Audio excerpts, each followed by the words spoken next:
Bagong kinakikiligan. Sina Kiko Estrada at Miles Ocampo. May chemistry daw. Request nga po ng fans pagsamahin ng Kimi sa upcoming project ni Kiko sa TV5. Nasa frontline ng balitang yan, si MJ Marfori. It's action domination. At lalong tumitindi ang mga bakbakan ng TV5 at Viva-produced serye na Lumuhod Ka sa Lupa.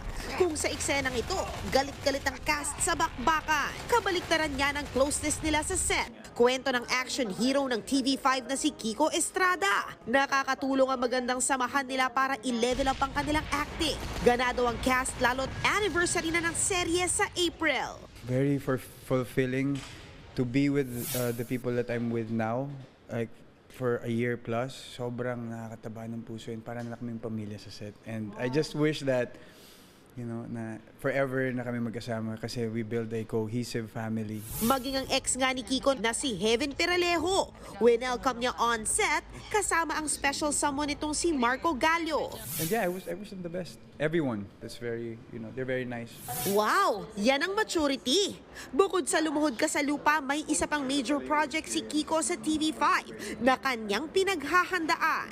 Hirit ng fans. Sana si Miles Ocampo naman ang makasama niya. Matatanda ang trending online ng Team Kimi o Kiko Miles matapos ang undeniable chemistry nila sa guesting ng aktor sa Eat Bulaga. Ang say lang dito ni Kiko. For the fans, I wish they get what they want. So for me too, I want to see what Miles brings to the table. Panoorin ang Lumuhod Ka sa Lupa sa bago nitong time slot, weekdays, 7:15 p.m. pagkatapos ng Frontline Pilipinas.